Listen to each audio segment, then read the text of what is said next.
আসসালামু আলাইকুম, সবাইকে স্বাগতম জানাচ্ছি এইচএসসি এবং অ্যাডমিশন কেমিস্ট্রির খুবই গুরুত্বপূর্ণ আরেকটি ক্লাসে।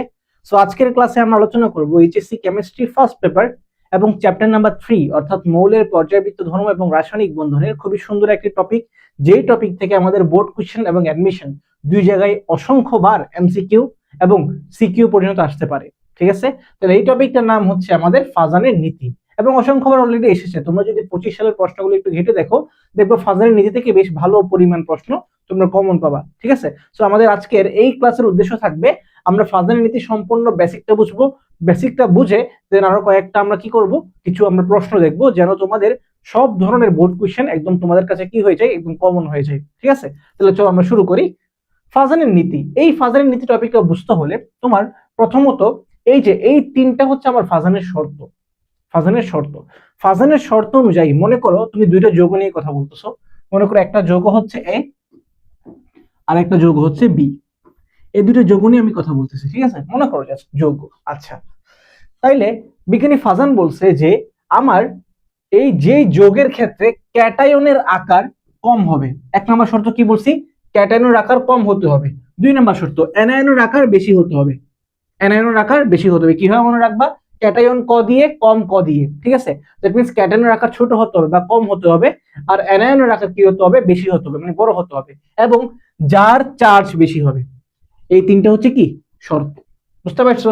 তিনটা শর্ত। এক নম্বর শর্ত যে ক্যাটায়নের আকার কম হতে হবে।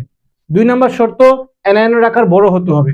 তিন নম্বর শর্ত চার্জ বেশি হতে হবে। এখন এই তিনটার মধ্যে একটা শর্ত যদি অ্যাপ্লাই আমি করতে পারি, যদি তিনটার মধ্যে যে কোনো একটা শর্ত আমি অ্যাপ্লাই করতে পারি, তাহলে কি ঘটবে?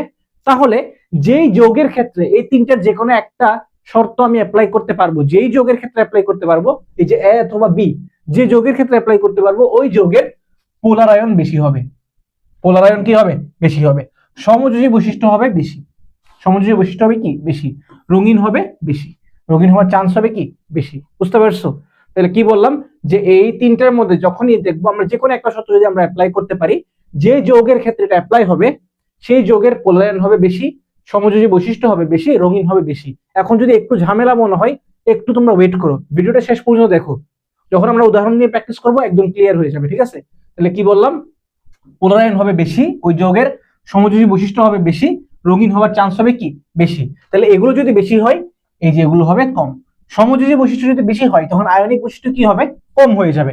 তারপর দ্রাব্যতা হয়ে যাবে কম, তড়িৎ পরিবাহিতা হয়ে যাবে কম, তাপীয় স্থায়িত্ব হয়ে যাবে কম, গলনাঙ্ক স্ফুটনাঙ্ক হয়ে যাবে কি? কম। বুঝতে পারছো? তাহলে এই তিনটে শর্ত আমরা দেখবো। তিনটে শর্তের মধ্যে যখনই আমরা দেখবো যে অ্যাটলিস্ট একটা শর্ত আমরা অ্যাপ্লাই করতে পারতেছি, সো যে যৌগ যে কোনো একটা শর্তকে আমরা অ্যাপ্লাই করে, মানে যে যৌগটা একটা শর্ত অ্যাপ্লাই করবে ওই যৌগের ক্ষেত্রে এই জিনিসগুলো হবে বেশি আর এই জিনিসগুলো হবে কি? কম। আশা করি ক্লিয়ার। এটা ছিল আমার বেসিক। ঠিক আছে, একটু ঝামেলা মনে হইতে পারে, একটু দাঁড়াও। এবার আমরা উদাহরণে আসি। চলো উদাহরণে আসো। 1 নম্বর প্রশ্ন, NaCl এবং KCl এর মধ্যে কার সমযোজী বৈশিষ্ট্য বেশি? এখন তুমি একদম ভালো মতো বুঝবা। দেখো NaCl, NaCl কে যদি আমি ভেঙে লিখি কি কি পাই বলতো? আমরা পাই Na+, Cl-। বেসিক। ওকে, KCl কে যদি আমি ভেঙে লিখি কি পাই? K+, Cl-। এটা তো তুমি জানো, NaCl কে ভাঙলে Na+, Cl-, KCl কে ভাঙলে K+, Cl-। এটা তুমি জানো। এখন আসো, এখন আমরা বের করতে হবে এই দুইটা যৌগের মধ্যে কার সমযোজী বৈশিষ্ট্য বেশি। কি বেশি? সমযোজী বৈশিষ্ট্য বেশি। এখন দেখো তো, আমার দুই জায়গায় আমার অ্যানায়নটা সেম না, মানে এই যে মাইনাস চার্জের যে অ্যানায়ন, এই অ্যানায়নটা সেম। তাহলে আমি অ্যানায়ন নিয়ে কোনো কাজ করতে পারবো না। তাহলে অ্যানায়ন নিয়ে কোনো কথাবার্তা হবে না, যেহেতু অ্যানায়ন সেম তাহলে তার তুলনা করতে পারতেছি না, তাই না? তাই অ্যানায়নের কথাবার্তা বাদ। এখন আমরা কথাবার্তা বলবো আমাদের ক্যাটায়নকে নিয়ে। ক্যাটায়নকে নিয়ে আসো এবার। ক্যাটায়ন 1 নম্বর হচ্ছে Na+, আর একজন হচ্ছে K+। আচ্ছা দেখো তো, ক্যাটায়ন আমাদের ফাজানের নীতি অনুসারে ক্যাটায়নের আকার কি হওয়া দরকার ছিল বলতো? কি হওয়া প্রয়োজন ছিল? ক্যাটায়নের আকার হওয়া ছিল কম। যদি ক্যাটায়নের আকার কম হয় মানে ছোট হয়, তখন ফাজানের নীতি অ্যাপ্লাই হবে। ওকে, তাহলে আসো একটু দেখি Na+ এর আকার ছোট নাকি K+ এর আকার ছোট। তোমরা যদি এই চ্যাপ্টারের ধর্মগুলো পড়ে থাকো, আকারগুলো পড়ে থাকো, 9 থেকে পড়তেছো, তাহলে তুমি আমাকে বলতে পারবা ইজিলি যে Na+ এটার আকার হচ্ছে কি? ছোট।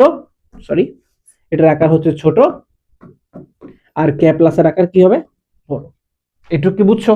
এটুকু কি বুঝছো? যৌগ দুটোকে ভেঙে লিখছি, তারপর আমরা দেখলাম যে যেহেতু অ্যানায়ন দুইজন সেম তাই বাদ, এদেরকে নিয়ে আর কোনো তুলনা করা যাবে না। তাহলে আমাদের তুলনা করতে হবে কাকে নিয়ে? Na প্লাস এবং K প্লাস কে নিয়ে। তাহলে দেখো Na প্লাস এর আকার ছোট, K প্লাস এর আকার কি হবে? বেশি। এখন দেখো তাহলে ফাজানের নীতি অনুসারে আমরা পড়ছি যদি আমার ক্যাটায়নের আকার ছোট হয়, যদি ক্যাটায়নের আকার ছোট হয় তাহলে কি হবে? সমযোজী বৈশিষ্ট্য হবে কি? বেশি। কি বলছি? যদি ক্যাটায়নের আকার ছোট হয় তখন সমযোজী বৈশিষ্ট্য কি হবে? বেশি হবে। তাহলে আসো ক্যাটায়নের আকার ছোট কার? Na প্লাস এর। তাহলে এই যৌগের মানে Na প্লাস এর সমযোজী বৈশিষ্ট্য কি হবে? বেশি হবে। সমযোজী বৈশিষ্ট্য বেশি হবে। কিন্তু এখন কি আমি শুধু আয়ন নিয়ে কথা বলবো? না তো, আমি তো যৌগ নিয়ে তুলনা করতে হবে, তাই না? তাহলে Na প্লাস এ যেহেতু লিখছি তাই Na প্লাস কোথা থেকে আসছে? NaCl থেকে আসছে। তাই আমি বলতে পারি যে আমার NaCl এটা হচ্ছে আমার রাইট অ্যান্সার। বুঝতে পারছো? তাহলে NaCl এর সমযোজী বৈশিষ্ট্য কি হবে? বেশি হবে। আশা করি বুঝতে পারছো, ঠিক আছে? যদি না বুঝে থাকো তোমরা আরেকবার একটু রিমাইন্ড করো ভিডিওটা, ঠিক আছে? আবার একটু সুন্দর করে দেখো প্রথম থেকে, তাহলে আশা করি বুঝতে পারবা, ঠিক আছে? চলো আমরা আরেকটা প্র্যাকটিস করি, আসো। আচ্ছা, FeCl3 FeCl2 তুমি বিশ্বাস করবে না এই সেম কোশ্চেন তোমরা 25 সালে পাবা। 25 সালে তোমরা অলরেডি পেয়ে গেছো, ঠিক আছে? তুমি জাস্ট টেস্ট পেপারটা খুলো এবং দেখো 25 সালে চলে আসছে, ঠিক আছে? FeCl2। আচ্ছা, লেখাটা একটু ভুল আছে যদিও, মানে এটা এমন আর কি, FeCl3 আর এটা হচ্ছে FeCl2, ঠিক আছে? আশা করি তুমি এটা বুঝছো। আচ্ছা আসো, বলছে কি দুইটা যৌগ দেওয়া আছে, দেওয়ার পরে এর মধ্যে কার দ্রাব্যতা বেশি, কার দ্রাব্যতা বেশি। এখন দেখো তো আগের মতো আমরা একটু ভেঙে লিখি। এই জিনিসটাকে যদি আমি ভেঙে লিখি কি কি পাবো? আমি একটা পাবো Fe3+ আর এটা পাবো কি Cl-, তাই না? এই যে 3টা এখানে আসছে আর এখানে 1টা এখানে আসছে, রাইট? ওকে, তাহলে Fe3+ Cl-, আর এটাকে ভেঙে লিখলে কি পাবো? Fe2+ আর এটা কি Cl-। এটুকু তো বুঝছো আশা করি। একটা হচ্ছে 3+, একটা হচ্ছে 2+। এখন দেখো আগের মতো দুইজন অ্যানায়ন গুলো সেম, তাহলে অ্যানায়ন নিয়ে কোনো আলোচনা হবে না, ঠিক আছে? যেহেতু অ্যানায়ন গুলো সেম তাই এদেরকে নিয়ে কোনো আলোচনা হবে না। এখন আসো দেখো তো ক্যাটায়ন কে কে আছে। একজন আছে Fe3+, একজন আছে Fe2+, Fe3+, দেখো তো দুজনের চার্জ কিন্তু ডিফারেন্ট। একজনের চার্জ হচ্ছে 3+, একজনের চার্জ হচ্ছে 2+, তাই না? তাহলে দেখো আমাদের ফাজান কি বলছে, ফাজান সাহেব কি বলছে দেখো তো, চার্জ যার বেশি হবে, চার্জ যার বেশি হবে তার দ্রাব্যতা কি হবে? তার দ্রাব্যতা কম হবে। বুঝতে পারছো?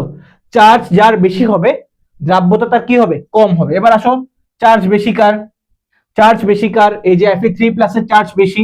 Fe3+ মানে কি? FeCl3, মানে Fe3+ তো এখান থেকে আসছে, তাই FeCl3 এর দ্রাব্যতা কি হবে? দ্রাব্যতা হবে কম। তাহলে চার্জ যার বেশি দ্রাব্যতা তার কম, ঠিক আছে? উল্টা, তাহলে চার্জ যার কম মানে FeCl2 তার দ্রাব্যতা কি হবে? বেশি হবে। বুঝতে পারছো? তাহলে আমাকে প্রশ্নে কি বলছে যে FeCl3 এবং FeCl2 এর মধ্যে কার দ্রাব্যতা বেশি? বেশি, তাহলে বেশি কার? বেশি হচ্ছে এই যে FeCl2। তাহলে আমার অ্যান্সার কি হবে? অ্যান্সার হবে FeCl2। আশা করি তুমি সম্পূর্ণ বুঝতে পারছো, ঠিক আছে? আমরা দুইটা জিনিস দেখছি, দুইটা ম্যাথ করছি। 3 নাম্বার ম্যাথে আসো তো দেখি। 3 নাম্বার ম্যাথে আসো তো। ও আচ্ছা, 3 নাম্বার ম্যাথ মনে করো, 3 নাম্বার ম্যাথ আমি দিচ্ছি তোমাদেরকে। মনে করো এটা করো। NaCl এবং NaF এই দুটো হচ্ছে তোমার যৌগ দেওয়া আছে। একটা হচ্ছে NaCl, একটা হচ্ছে NaF। তোমার প্রশ্ন হচ্ছে কার গলনাঙ্ক বেশি? কি বলছি? কার গলনাঙ্ক বেশি, ঠিক আছে? এটা হচ্ছে তোমার SW। তুমি কি করবা? কমেন্ট বক্সে জানাবা যে NaCl এর গলনাঙ্ক বেশি নাকি NaF, মানে সোডিয়াম ফ্লোরাইডের ঘনমাত্রা বেশি, ঠিক আছে? তাহলে আশা করি আমাদের সম্পূর্ণ টপিকটা তোমরা বুঝতে পেরেছো। তো থ্যাংক ইউ। আমরা আজকে ক্লিয়ার করলাম যে আমাদের ফাজানের নীতি। যদি ভিডিওটা ভালো লাগে থাকে তাহলে কি করতে হবে? আমাদের ইউটিউব চ্যানেলকে সাবস্ক্রাইব করতে হবে এবং আমাদের ফেসবুক পেজকে তোমাদের ফলো দিয়ে রাখতে হবে, যেন এই ধরনের অনেক ইম্পর্টেন্ট ভিডিওগুলো বারবার তোমার সামনে আসে আর তুমি সুন্দর মতো ক্লাসগুলো করে তোমার প্রস্তুতিকে একদম 100% করতে পারো। থ্যাংক ইউ সবাইকে।